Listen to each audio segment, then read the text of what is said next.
No se asuste con lo que oiga a continuación. Es el eco del pasado cuando empezaron las emisiones de Radio Sefarad a finales de enero del 2004 y cuyos informativos semanales hemos reunido para revivir lo que entonces pasaba desde la perspectiva de nuestro tiempo.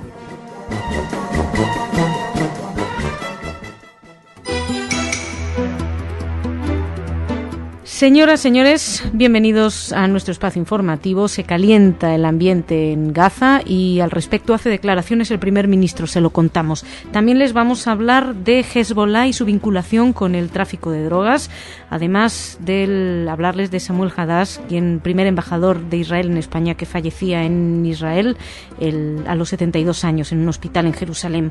Además, nos acercaremos a la televisión de Turquía para ver cómo se puede crear la animadversión contra Israel desde otra manera, no simplemente con discursos políticos, sino también a través de lo que se va colando en los hogares de las personas con esos televisores. Todo esto en la primera parte del informativo. En la segunda serán noticias de corte cultural junto a Ana. Pero empezamos con Jordi. Jordi, ¿cómo estás? Hola, Masha, muy bien. Bueno, empieza la semana con advertencias del primer ministro israelí. Así es, al inicio de la reunión semanal de su gobierno, el primer ministro israelí, Benjamin Netanyahu, dio un rotundo mensaje hacia la Cisjordania del presidente palestino Abu Mazen y otro a la bloqueada franja de Gaza bajo el control del grupo terrorista Hamas. Netanyahu afirmó que cada disparo sobre territorio israelí sería castigado con contundencia inmediata y tras recibir 20 cohetes y misiles en el sur del país, Israel lanzó un bombardeo de represalia en el que murieron el viernes 3 palestinos, entre ellos un joven de 14 años. Por otra parte, con respecto a Cisjordania, Israel presentó una protesta oficial ante los Estados Unidos por lo que llama incitación a la violencia y terror por parte de los líderes de la Autoridad Nacional Palestina. Masha. Pues en palabras de Netanyahu, refiriéndose a Cisjordania, no solamente los cohetes alejan la paz, también las palabras, y quien patrocina que una plaza de Ramallah tenga el nombre de una terrorista también impulsa el terror. Estas declaraciones las hizo el primer ministro aludiendo al homenaje a Dalal Mughrabi, jefa del comando palestino, que en el 78 secuestró un autobús y provocó la muerte de 35 israelíes y en cuyo nombre o en cuyo honor se había nombrado una plaza. Así no se construye la paz, dijo Netanyahu, quien además también habló con respecto al ataque sobre Gaza. Básicamente en Gaza se atacó varias fábricas de manufacturas de cohetes y túneles de contrabando por donde Irán introduce armas. Pese a este ambiente, que como ven está caliente, por decirlo de alguna manera, el enviado especial norteamericano, tal y como destacaba Salem Ergi en un artículo suyo en el diario El Mundo, George Mitchell es optimista. Realizó una entrevista a la televisión pública de su país y habló de los logros en Irlanda del Norte cuando estuvo ahí mediando. Sin embargo, un año después de ser elegido para acercar las posturas, aún no ha conseguido nada, ni siquiera que Abu Mazen acepte sentarse en la misma mesa que Netanyahu, a quien exige que detengan definitivamente las construcciones antes de sentarse a negociar. Vamos a seguir hablando de esto, así que pasamos a la siguiente noticia. Trata de Hezbollah y de sus vínculos con el tráfico de drogas. Y la Fiscalía alemana vinculó al grupo terrorista chií libanés Hezbollah con el tráfico de cocaína en Europa, que le reporta sin duda recursos para su financiación. La nota recogida por medios alemanes señala que la investigación surgió en mayo de 2008 después de que la policía del aeropuerto de Frankfurt hallara en el equipaje de 4 libaneses 8,7 millones de euros de dinero en efectivo. Posteriormente, la policía se incautó de otro $500,000 de euros en efectivo encontrado en el domicilio de uno de los sospechosos en el estado federal de Renania-Palatinado. En el dinero se descubrieron restos de cocaína y las huellas dactilares de un delincuente holandés vinculado desde hace años ya al tráfico de droga en Alemania. Según el informe, la aduana y la Fiscalía alemana detuvieron en octubre pasado a 2 personas vinculadas con el caso y que actualmente están prosiguiendo con las pesquisas en Beirut. La policía parte de la base de que los miembros de Hezbollah emplean a familias para transportar de Frankfurt a Beirut grandes cantidades de dinero obtenidas de la venta de droga en Europa. No sería de extrañar que Hezbollah utilizara a sus familiares para sus propios fines. Y seguimos recordando a Samuel Hadash. Así es, Masha, porque el diplomático Samuel Hadash, primer embajador de Israel en España, falleció en un hospital de Jerusalén a los 72 años. El ex embajador había pasado recientemente una operación en el hospital Hadassah Ein Kerem en Jerusalén, tras lo cual sufrió una complicación que le ocasionó la muerte la noche del domingo. Nacido en Argentina y nacionalizado israelí desde su juventud, Hadass estaba considerado uno de los principales artífices en el proceso que condujo al establecimiento de relaciones diplomáticas entre Israel y en España en 1986. Según Herzl Imbar, quien fue también embajador en España, era uno de los más refunados diplomáticos en Israel. La verdad es que ayer estaban todas las personas atónitas, utilizo palabras de Herzl Imbar, por el repentino fallecimiento de Hadass. Estuvo varios años en Madrid, fue nombrado en el 93 primer embajador de Israel ante el Vaticano, otra de las importantes labores que estaban pendientes en la diplomacia israelí. Desde su jubilación escribía para varios medios españoles. Hemos tenido oportunidad no solamente de traer al repaso los medios muchos de sus artículos, sino hemos tenido la suerte y el honor de poder entrevistar y de poder conocer personalmente a Samuel Hadass. Hoy en Radio Sefarad hemos querido recuperar una entrevista que le realizamos telefónicamente durante la operación Plomo Sólido, en la cual analizaba la situación política, e intentaremos poder acercarnos más a esta figura, quien, según nos contaba la agencia EFE, había empezado a escribir sus memorias sobre la reconciliación entre España e Israel. Sería interesante saber dónde se detuvo, sería muy bueno saber todo lo que este hombre sabía, y bueno, aquí en Radio Sefarad queremos recordarlo con especial tristeza por esta pérdida, ya que, como decíamos, ha sido una persona muy cercana a todos nosotros. Y viajamos a Turquía.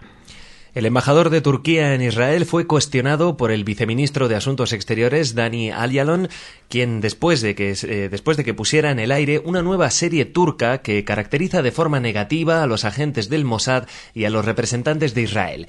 Alyalon buscó investigar si la serie, llamada El Valle de los Lobos, incluye serios mensajes anti-israelíes. Hace algunos meses el programa de televisión llamado Airilik, que era parte del canal de televisión estatal TRT1, retrató a los soldados de las Fuerzas de Defensa de Israel como asesinos. Parece dar la razón a las palabras con las que empezamos el informativo, las del primer ministro israelí Benjamin Netanyahu. No solo los cohetes alejan de la paz, quien incita y quien patrocina, quien incita al odio, también impulsa al terror.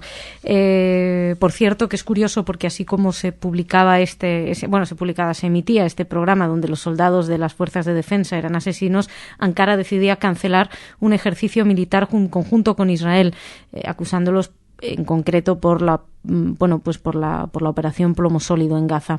Esta serie Valle de los Lobos es conocida por sus provocaciones, según explicaba Ynet News, que es el portal del Yediot Ahronot, y que es conocido precisamente el Valle de los Lobos por provocaciones y por desquitarse, decían, contra la población diferente en cada uno de los episodios. Así que queremos creer que no es solamente contra los israelíes, contra quienes están mostrando este odio. Esta noticia nos la hacía llegar la Agencia Judía de Noticias. Jordi, muchas gracias. Nos encontramos mañana. Yo me voy. Hasta mañana. Nosotros nos vamos ahora a hablar de cultura con Ana.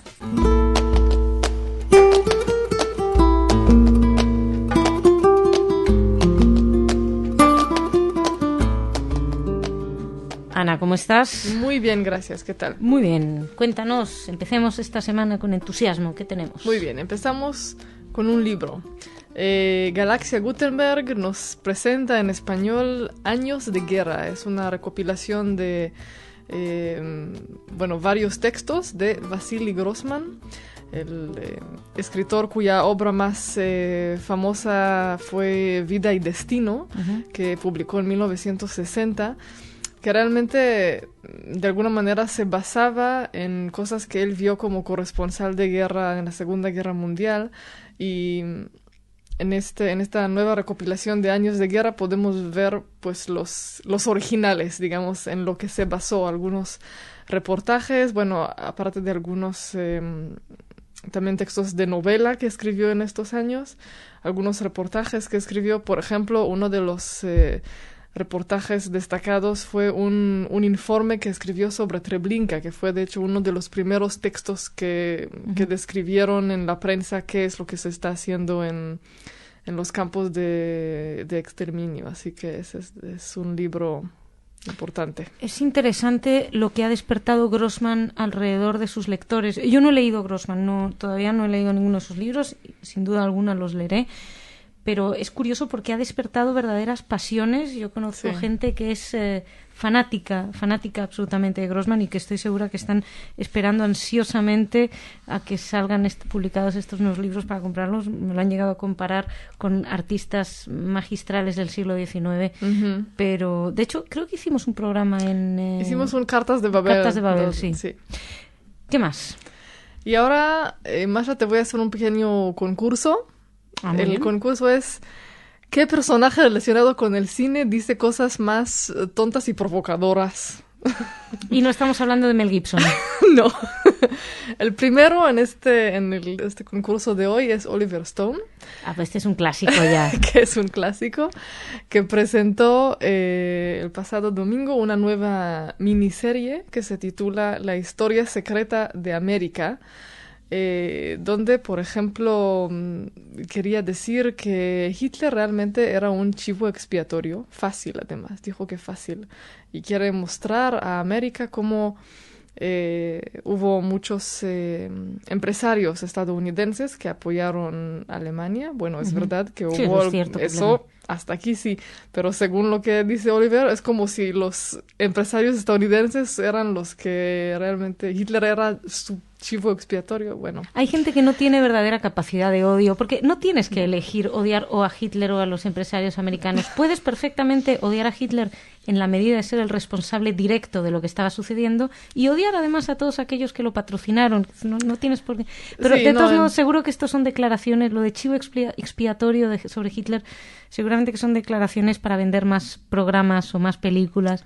Desde luego, y claro que dijo también algunas cosas sobre Stalin y... Habrá dicho que eran buenas para poder vender más, porque si dice que es malo, esto no vende. Algo así, sí. Dice que no todo es bueno y malo y a veces hay que ver contexto y que él solo quiere poner las cosas en contexto. O sea, no todo es bueno y malo. Hitler y Stalin, ¿por qué vamos a odiarlos tanto? No eran tan malos. Son responsables de millones y millones de muertes, pero al fin y al cabo, qué barbaridad. Bueno, la segunda... Lo peor es que venderá. Sí, la segunda tiemblo. La segunda y un poco más sorpresa en este rincón.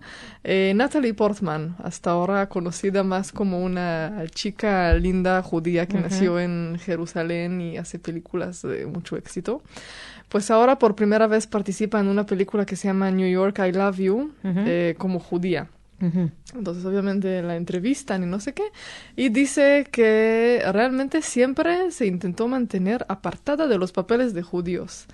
Y ahora voy a citar, dice: recibo unos 20 guiones sobre el Holocausto al mes, pero odio este género. Aquí termino lo que quería decir. Odia el género del Holocausto. Odia el género del Holocausto, sí. Ya. Los actores es que deberían actuar y callarse. No abrir su boca frente a un micrófono. Nadie debería. Nos callamos por si acaso decimos algo más, Ana. Muchas gracias. Hasta mañana. Señoras, señores, nos vemos mañana más.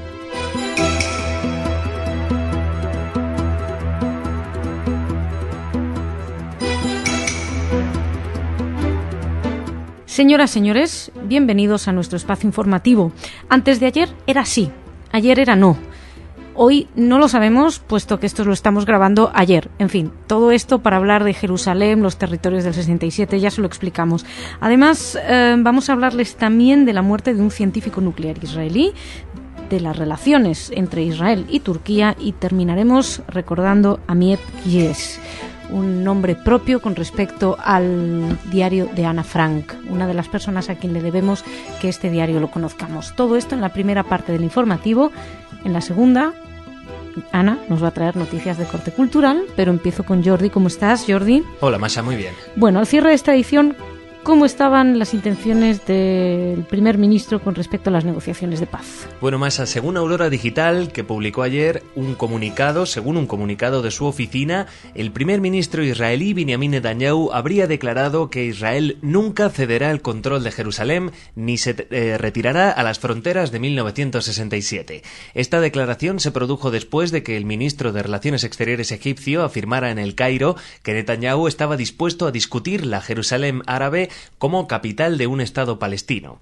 El canciller egipcio Ahmed Aboul Gheit se reunió con los ministros de Exteriores de Francia, Jordania, España y Túnez en El Cairo para reactivar la naciente Unión del Mediterráneo y se les informó sobre las conversaciones de Netanyahu con el presidente egipcio Hosni Mubarak de unos días antes. Bueno, vamos a ver si intento aclarar, porque yo tampoco me aclaro muy bien. Al parecer, en la reunión con los egipcios, Benjamín Netanyahu habría dicho que estaba dispuesto a eso, a devolver el 100% de Cisjordania y además dispuesto a discutir Jerusalén Oriental como capital de Palestina. Esto sería, según él habría dicho, una apertura de buena voluntad y un cambio en comparación con el pasado.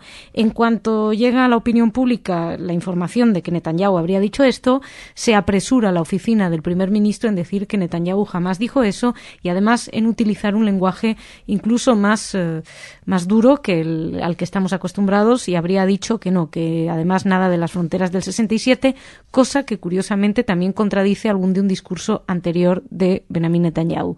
Con lo cual, casi la prudencia nos diría que no hay que tomarse muy en serio ninguna de las declaraciones ni ninguna de las noticias que nos han llegado y no sabemos muy bien en qué punto están. Es posible que se haya avanzado mucho más de lo que vamos a creer o de lo que sabemos y que también por alguna cuestión de opinión pública no se quiera lanzar demasiado abiertamente esta información. También puede ser un globo sonda, en fin, hay muchas opciones ante esta información y desinformación. Lo que también planeaba en el aire, como saben, es que el presidente de la Autoridad Nacional Palestina no está dispuesto a sentarse en la misma mesa que Netanyahu hasta que Israel congele definitivamente los asentamientos. Bueno, pues tal vez hayan encontrado una manera en que no quede mal nadie y si Israel detiene las operaciones militares en las ciudades palestinas, alivia el bloqueo de la Franja de Gaza, introduce material de construcción para facilitar la rehabilitación de Gaza y el Tzahal se retira a donde estaba antes de la segunda intifada, pues además de liberar a algunos presos de la Autoridad Palestina, entonces se sentarían. En fin, que realmente da la impresión de que están todos corriendo para reunirse, para llegar a algún tipo de acuerdo, pero que bueno, que como les decía, no sabemos muy bien para dónde va o no tenemos muy claro. Dejando eso de lado, lo que tampoco sabemos muy bien es qué pasó en Irán. Sin embargo, sí sabemos que ya se acusa al Mossad, al Estado sionista, de la muerte de un científico iraní. Así es, hablamos de un atentado con explosivos que mató a un científico nuclear iraní de alto rango este martes en Irán, cuyo régimen lo atribuyó inmediatamente a Israel y a Estados Unidos, que por su parte calificó estas acusaciones de absurdas. Masud Ali Mohammadi, de 50 años, profesor en la Universidad de Teherán, murió al ser activada a distancia una motobomba frente a su casa en un barrio del norte de la capital. Según un comunicado de la milicia islámica de la Universidad de Teherán, citado por la agencia IRNA, el científico muerto figuraba en una lista de personas sometidas a sanciones internacionales. Bueno, es muy extraño porque este científico figuraría en esa lista de personas sometidas a sanciones internacionales. Esto haría pensar que sí, que tal vez el Mossad y Estados Unidos, bueno, en palabras concretas del portavoz de Irán, la maléfica acción del triángulo Estados Unidos, régimen sionista y sus mercenarios estarían detrás del atentado. ¿Qué ocurre? Que tal y como destacaba la agencia France Presse, este científico, además, aparece en una lista de académicos que apoyaron al líder de la oposición, Mir Hossein Mousavi, en la polémica elección presidencial del 12 de junio, al que el presidente, en la que fue elegido una vez más Mahmoud Ahmadinejad. Creo que todos los que hemos seguido las informaciones y los informativos hemos visto cómo se ha pagado a la gente que ha apoyado abiertamente a Mousavi. Con lo cual, casi como la noticia anterior, está todo en el aire, no se sabe exactamente qué ha sucedido, las acusaciones por parte de Irán no se han hecho esperar, pero tal vez haya que tomarlo con más prudencia. Y seguimos, hablamos ahora de Turquía y de unas relaciones que se tensan, eso sí parece bastante evidente para todos. Las televisiones turcas difundieron ayer sin descanso una foto tomada por el Ministerio de Asuntos Exteriores de Israel durante una reunión con el embajador turco en ese país. En esta, el diplomático aparece sentado a un nivel inferior que el viceministro de Exteriores israelí, Dani Ayalon, y sus ayudantes. El embajador había sido convocado por el gobierno israelí para exigir una explicación por la emisión de un capítulo de una famosa serie turca en la que un agente del Mossad aparece asesinando a un niño. Esta noticia la dimos ayer. El Ministerio de Exteriores turco, a su vez, llamó a consultas al embajador israelí para pedir explicaciones sobre el que consideran humillante trato recibido por su representante en Israel. Casi con estas noticias entre Turquía e Israel podríamos decir que a perro flaco todos son pulgas, porque todo les parece mal. La verdad es que la situación está bastante más tensa de lo que estaba hace unos años y sobre todo es especialmente preocupante teniendo en cuenta que este distanciamiento por parte de Turquía con Israel, que no tenían a lo mejor la mejor relación de los países del mundo, pero sí más o menos tenían unos acuerdos y iban conjuntamente en muchos aspectos, pero no solamente ese enfriamiento por parte de Turquía, concretamente además que se vio representado en el abandono de un ejercicio conjunto de aviación militar que estaba previsto para el otoño pasado, más además la actitud del primer ministro Erdogan en el foro de Davos, después de que se enzarzó en una polémica, gritó al presidente israelí Shimon Peres. Todo esto, como decía, ha coincidido con un rápido incremento de las relaciones entre Turquía, Siria, Irak, Líbano e Irán, algo que para muchos medios de comunicación es un cambio en la estrategia pro-occidental de Ankara y que es bastante peligroso y hay que tener en cuenta. Y tal vez en este sentido hay que ir leyendo todas esas señales de alarma de la tensión entre las relaciones. Y terminamos ahora con un nombre propio, con una persona digna desde luego, de ser recordada. Hablamos de Miep Gies, la mujer que ayudó a la familia de Ana Frank durante la Segunda Guerra Mundial y conservó su diario, que murió a la edad de 100 años. Gies era la última persona aún viva del grupo que ayudó a ocultar a la familia Frank, que se había refugiado de los nazis en Holanda. Horas después de que hubieran sido traicionados y capturados por los nazis el 4 de agosto de 1944, Gies volvió al escondite y recogió el diario. En el prólogo del libro, recordando a Ana Frank, un libro que ella misma escribía que no era especial, que tampoco era un héroe y destacaba cómo más de 20.000 personas holandesas ayudaron a esconder judíos y otras personas necesitadas de ocultarse durante los años. Además, añadió que ella solo estuvo dispuesta a hacer lo que le pedían y lo que le parecía que era necesario en el momento. The New York Times escribía en su obituario que el documento permanece como un testimonio del espíritu humano frente a la maldad insondable. Después, como saben, después de su captura, los miembros de la familia Frank fueron transportados a Auschwitz y al parecer Ana habría muerto de tifus, su hermana, su madre también habrían muerto en los campos. El único que sobrevivió fue Otto, quien además promovió la publicación de este diario. Ella era una empleada de Otto Frank, quien se había mudado con su familia a Holanda en el 33. En las palabras de esta mujer, en su último cumpleaños, el 15 de febrero del 2009, escribía en su página web: tengo ahora 100 años, se trata de una edad admirable y hasta he llegado con bastante buena salud. Entonces es justo decir que tuve suerte y fue afortunada a través de mi vida. Y con estas palabras dejamos esta primera parte del informativo y nos vamos a hablar de cultura con Ana.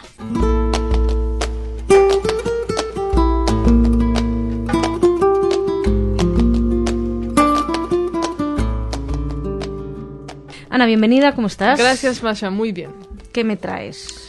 Te traigo un poco de teatro, pero para verlo tendrías que ir a Buenos Aires, creo. Bueno, no tengo ningún problema.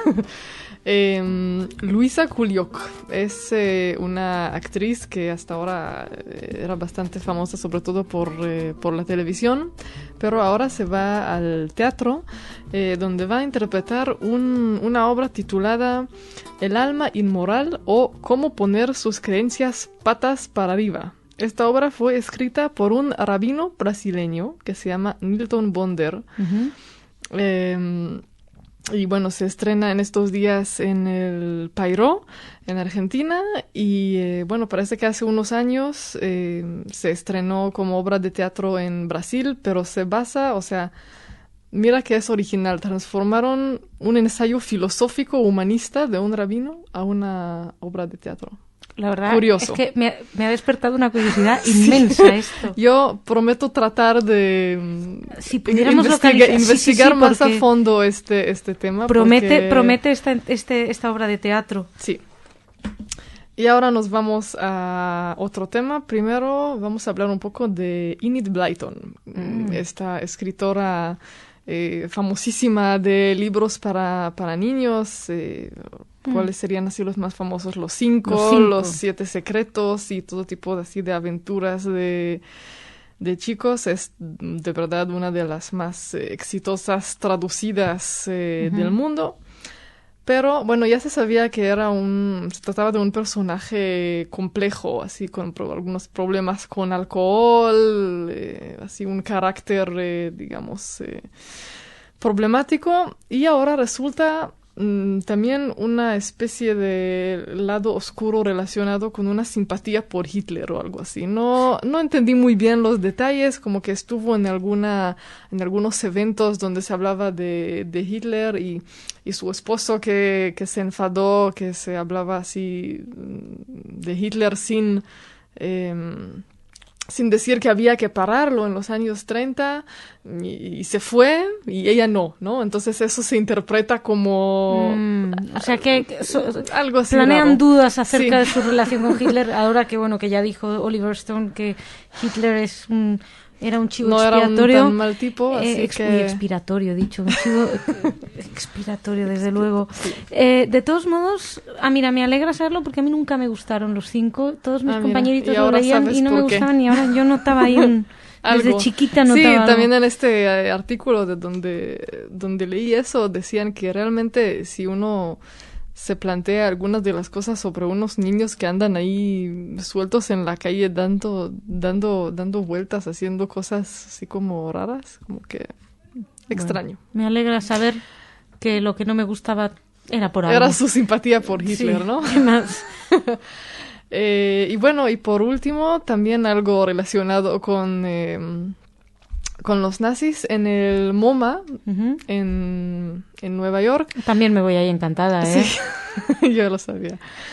Se puede ver hasta el 25 de enero una exposición sobre el Bauhaus, que plantea cosas sobre el Bauhaus que no estaban conocidas hasta ahora, porque el Bauhaus siempre se hablaba de él pues como un estilo de arte, de arquitectura, de diseño, un estilo modernista, que bueno, todos sabemos que es la escuela de Bauhaus nació en Alemania y cerró en el 33, como muchas otras instituciones vanguardistas alemanas cuando los nazis llegaron al poder, y la imagen que hasta ahora se ha tenido del Bauhaus es como de un grupo de artistas, de arquitectos que los nazis perseguían. Pues en esta exposición surgen algunos personajes del Bauhaus que realmente de alguna forma colaboraron con los nazis, que algunos estudiantes del Bauhaus fueron quien después diseñaron campos de concentración, cámaras de gas, o sea que ¿Sí? Hubo algunos de ellos.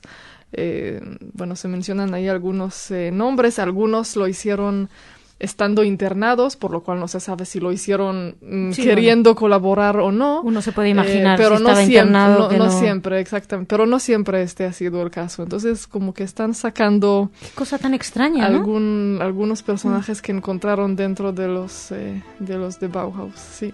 Bueno, pues mira, me iría a Nueva York yo ahora ya mismo, entre otras Yo cosas, lo sé, a investigar entre esto. Stephen Sondheim y eso, hay mucho trabajo. Hay cosas que hacer en Nueva York y que ver. Ana, muchas gracias. Nos encontramos mañana. Señoras, señores, muchísimas gracias. Mañana más.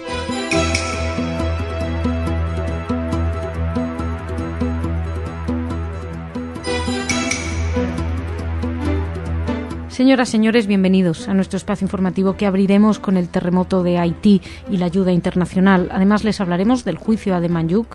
Demanyuk podía haber actuado de otra manera y seguiremos haciendo un acercamiento al racismo en España y una polémica en Vic y un estudio de la Universidad de Granada.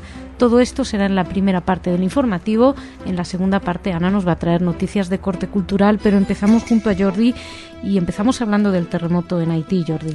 Así es, Masa, el terremoto que sacudió a Haití de 7 grados en la escala Richter y con epicentro a solo 15 kilómetros de Puerto Príncipe causó importantes destrozos en la capital, donde al menos 100 edificios se han derrumbado y donde miles de personas podrían permanecer bajo los escombros mientras se teme una elevada cifra de muertos.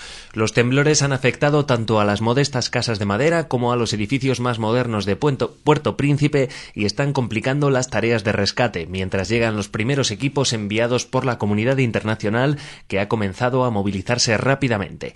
La vecina República Dominicana y los Estados Unidos fueron los primeros en solidarizarse con los haitianos, dando lugar a una cadena de apoyo que ha ido creciendo de forma espectacular a medida que pasaban las horas y que incluye a gobiernos, organismos y organizaciones no gubernamentales. Algunos de los países que han prestado su ayuda inmediatamente, los destacaba ayer todas las agencias informativas, han sido Venezuela, Puerto Rico, Nicaragua, Honduras, Colombia, Panamá, México, Chile, Reino Unido, Alemania, Suiza, Italia, Francia, España, Sudáfrica, Brasil, China e Israel. Hablamos de esta ayuda, hablamos del terremoto junto a Gabriel Lerner en el espacio Desde Los Ángeles, donde hace un análisis de la ayuda internacional. Se destacaba precisamente que de la delegación israelí incluye personal del Ministerio de Relaciones Exteriores, del Comando de Frente de las Fuerzas de Defensa de Israel y del personal médico de las Fuerzas de Defensa de Israel. Partieron hacia Haití el miércoles por la mañana y en la delegación participan expertos en medicina, rescate, logística, que viajan con la finalidad de ayudar a rescatar a las víctimas del terremoto, que todavía no se sabe cuál es su número exacto, pero que desde luego va a ser muy elevado. Y seguimos, vamos a hablarles ahora del juicio a Aden Manjuk. El historiador Dieter Pohl declaró ayer en el juicio que le sigue al presunto criminal de guerra John de Manyuk que hubo otras personas en situación similar a la del acusado que, para no ser cómplice de asesinato de los judíos y prisionero de guerra, se rebelaron contra los nazis. De Manyuk, de origen ucraniano, está acusado de haber participado en el asesinato de 27.900 judíos en las cámaras de gas en el campo de exterminio de Sobibor, en la Polonia ocupada. Como verdugos, se presume que en Sobibor estuvieron destinados entre 25 y 30 alemanes y de 100 a 120 prisioneros de guerra soviéticos, entre los que se habría encontrado Demanyuk y que había recibido formación especial en el campo de Trauniki para convertirse en auxiliar de las SS. De hecho, los llamaban Traunikis. Ellos eran los que estaban amenazados por pena de muerte si intentaban escapar. Pero según el historiador, según Dieter Pohl, no todos los que huyeron y fueron capturados fueron ejecutados, y muchos, pese a la posibilidad de morir, se atrevieron a escapar.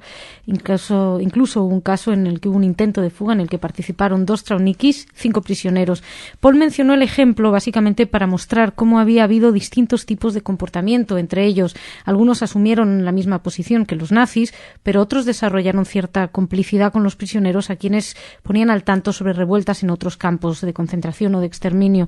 La Fiscalía de Múnich imputa a Demanyuk haber asumido una plena complicidad con los nazis, no haber intentado huir ni haber hecho absolutamente nada para aliviar el dolor de las víctimas. De hecho, él era especialmente cruel y está acusado, como decía Jordi, de la muerte de 27.900 judíos. Seguimos, les hablamos ahora desde España.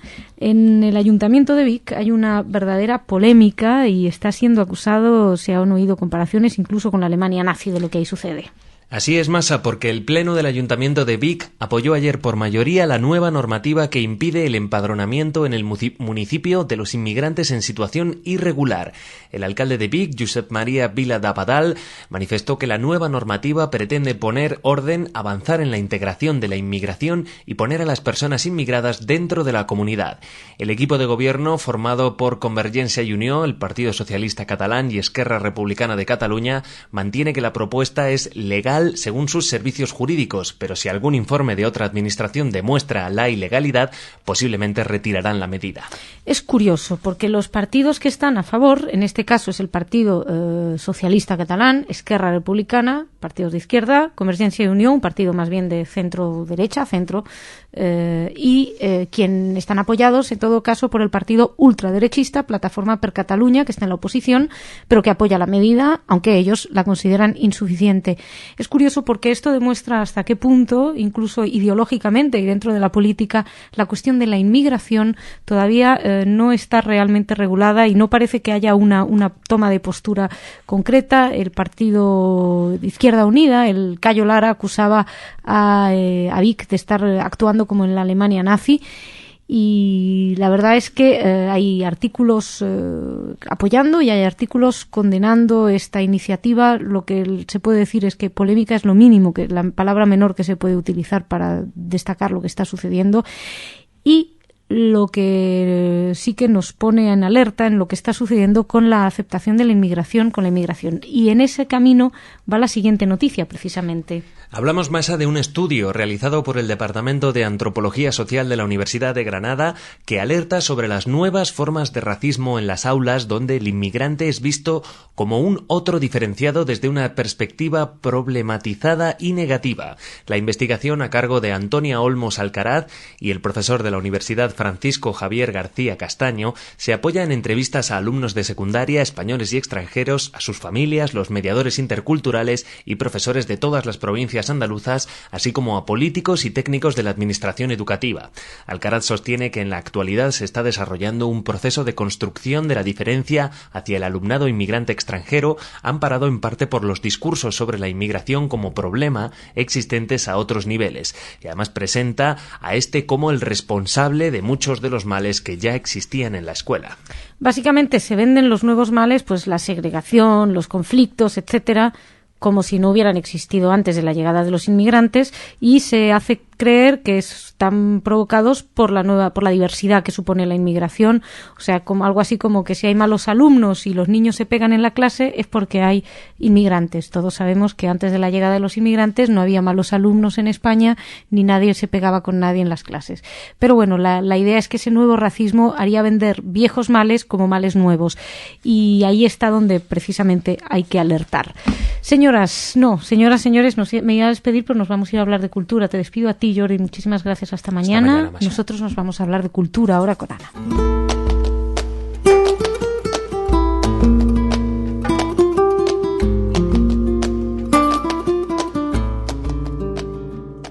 Ana, ¿cómo estás? Muy bien, Masha, ¿qué tal? Muy bien, esperándote, ansiosa por saber qué pasa en el mundo cultural allá afuera. Muy bien.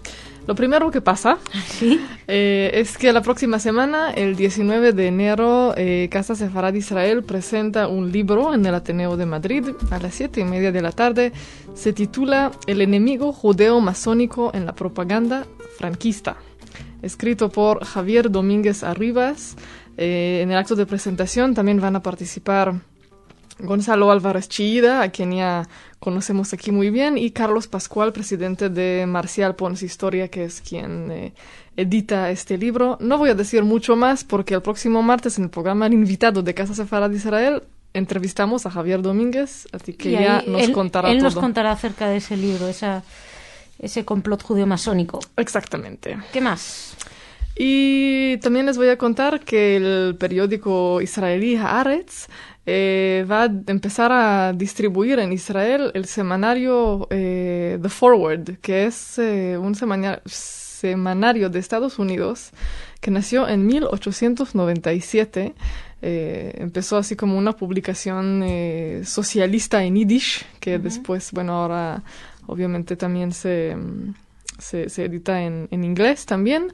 Y pues ahora llega a Israel y pues será curioso ver este periódico. Es un clásico, desde luego. No sé si no se edita en Washington, de hecho no sé si yo pasé por delante de lo que era el originario edificio. ¿Suena? Sí, me suena haberlo oído, la verdad es que estoy mal de la memoria, pero sí me suena. Y ahora eso sí, leerlo, desde luego lo he leído y lo leo de vez en cuando. ¿Qué más hay?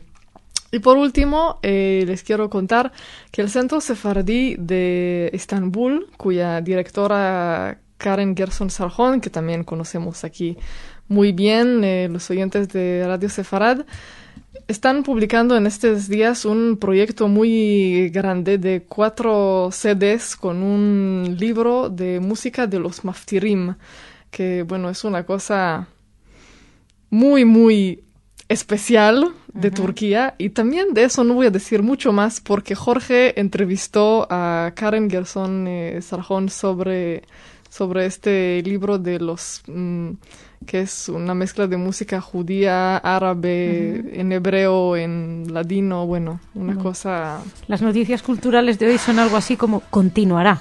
Exacto. Estén atentos a las entrevistas. Exacto. Y ya sabrán ustedes de qué va esto. Por si acaso les damos un poquito y no demasiado. Pues no sé si darte las gracias, Ana, pero bueno, venga, sí, muchas gracias. De nada. Ahora sí, de nada. Ahora sí, de nada. Hasta mañana, señoras, señores, muchas gracias por su atención. Volveremos mañana con más noticias.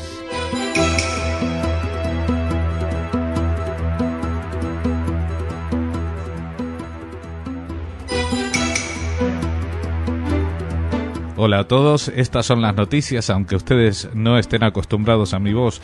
Hoy va a ser una edición un tanto particular de esta sección. Hola Jordi. Hola Jorge. Pues hoy vamos a hacer un poco como esos juegos infantiles de los chicos contra las chicas, porque vamos a estar en esta primera parte tú y yo, y en la segunda parte, en las noticias culturales, tendremos a Masha y Ana. No se preocupen, no hemos cambiado de formato. Hoy tendremos este día particular por circunstancias que se han dado. Y vamos a hablar en resumen, de las noticias más importantes de lo que ha sucedido hoy. Vamos a hablar en resumido, porque muchas de estas noticias podrán oírlas también en la sección Desde Israel con nuestro corresponsal Salem Mergui. Allí hablarán más extensamente sobre el tema del atentado fallido contra la embajada o los embajadores israelíes en Jordania. Hablaremos también de antisemitismo musulmán en Estados Unidos. Volveremos, cómo no, a hablar de Bar Refaeli, la modelo que, según alguna gente del ejército de Israel, no es modelo para la juventud. Y por último, una noticia sobre turismo israelí en Corea del Norte.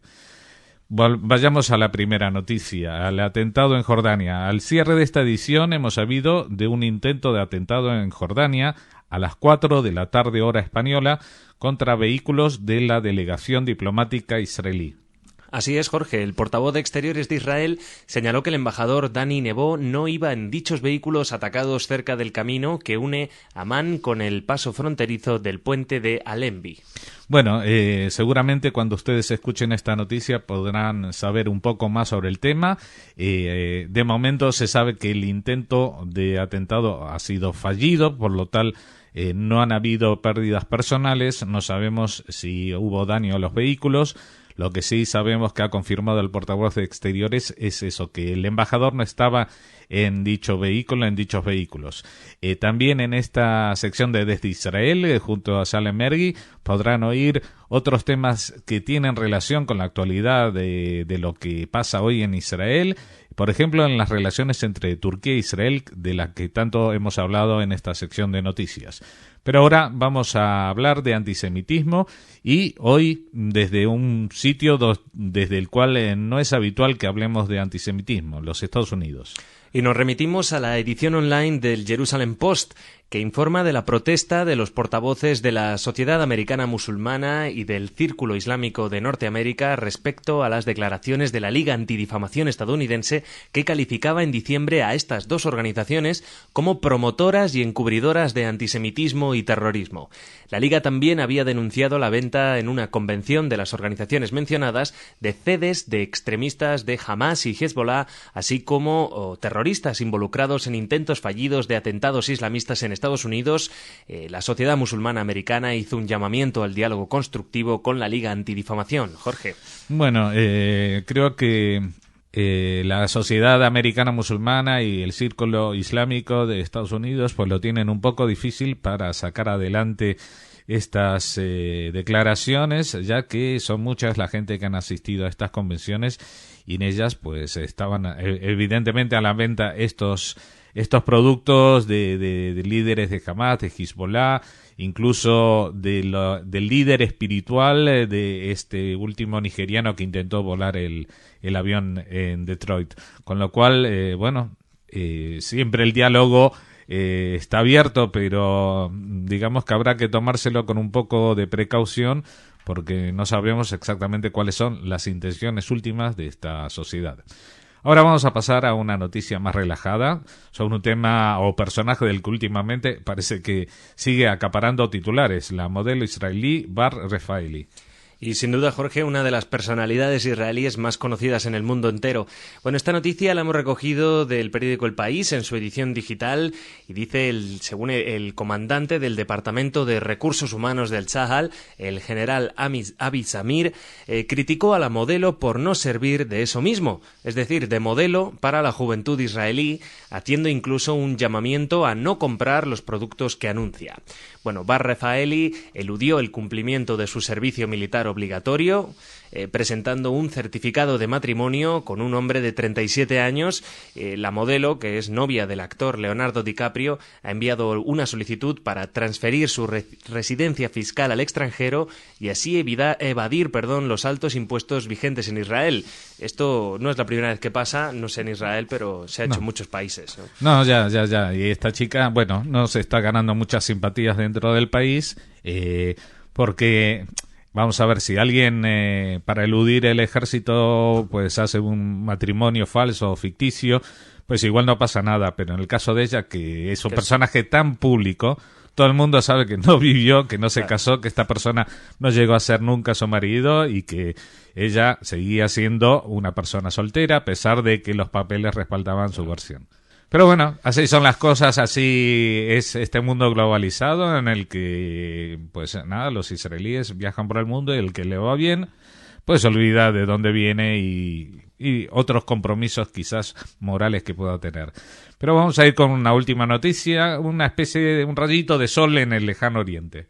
Así es, Jorge, porque según el diario ABC, Corea del Norte admitirá turistas de Estados Unidos e Israel sin discriminación a partir de marzo, permitiéndoles un tiempo de estadía máxima de 4 días. Unas medidas especialmente dirigidas a los eventos deportivos que se celebrarán allí de agosto a octubre de este año. Bueno, ya vemos que caen los últimos mohicanos siguen cayendo. Corea del Norte, pese a sus reticencias a las inspecciones nucleares, pues tiene un negocio en marcha, que son estas actividades, son unos campeonatos deportivos internacionales que se van a celebrar en su territorio y evidentemente no podían permitirse que no vinieran a verlos los turistas americanos y los americanos también metieron en el paquete para admitirlo también a gente de todo el mundo, incluida Israel. Israel nunca ha tenido ningún problema particular con Corea del Norte, pero bueno, desde que se separaron estos dos países, se partió Corea en Corea del Norte y Corea del Sur, Corea del Norte quedando bajo la influencia soviética, pues cada vez ese alejamiento cultural en principio terminó siendo una separación abismal para la cual no existe ningún contacto. De todas maneras, me imagino que esta será una oportunidad no solamente para los turistas deportivos, sino para también otra gente que pueda permitirse el lujo de costearse un viaje a Corea del Norte y conocer un país del cual puede venir a mostrar las fotos que nadie le va a decir, yo también estuve allí. Seguro. Bueno, Jordi, esto ha sido muy breve, ha sido un flash de noticias. Yo no tengo la maestría de Masha para hacerlo, pero sí la voy a dejar haciendo las noticias culturales junto a Ana. Bueno, Jordi, hoy me toca a mí decir esto de Shabbat Shalom. Nos volvemos a encontrar, como siempre, el lunes. Ya será con Masha en esta sección. Muchas gracias. Shabbat Shalom, Jorge.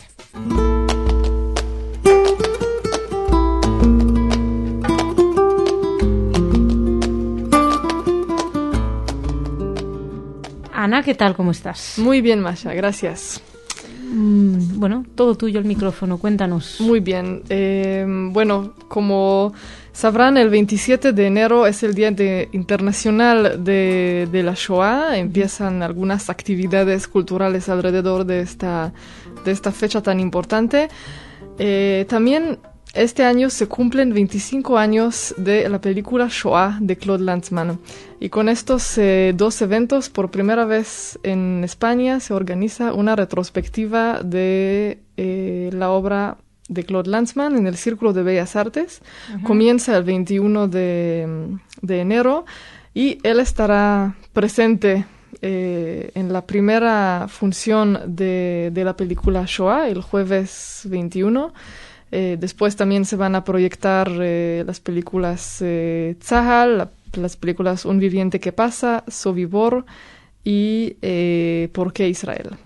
Realmente, bueno, este gran cineasta y su película Shoah, que es uno de los testimonios más importantes hechos en cine, y bueno, por primera vez una oportunidad en Madrid para ver pues prácticamente toda su obra.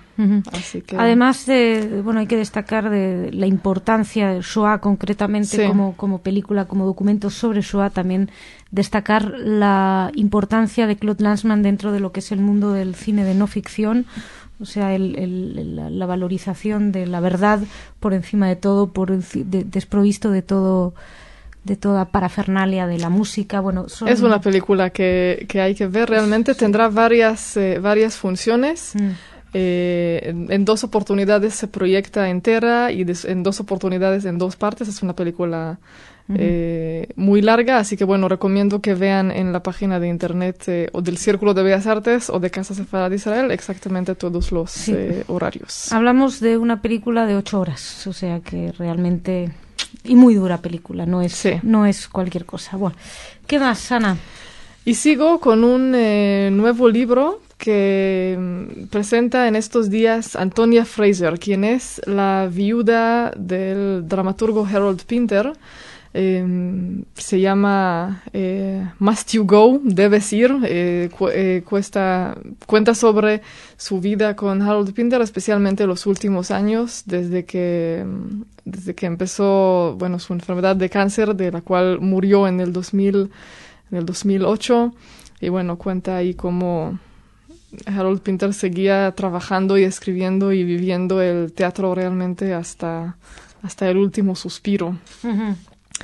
Y termino con una despedida de Mina Byrne, quien era de verdad una de las actrices destacadas del Yiddish, desde Polonia, donde nació, hasta Nueva York, que es a donde llegó en el 49 y donde vivió hasta el 10 de enero, cuando falleció ahí en Nueva York a los 98 años. Realmente en Broadway participó en muchísimas obras en Yiddish y también en el cine, y bueno, una gran figura del mundo Yiddish. Uh-huh. Bueno, pues Ana, muchísimas gracias. Gracias a ti. Y Shabbat Shalom. Hasta la semana que viene. Señoras y señores, muchas gracias por su atención. Shabbat Shalom.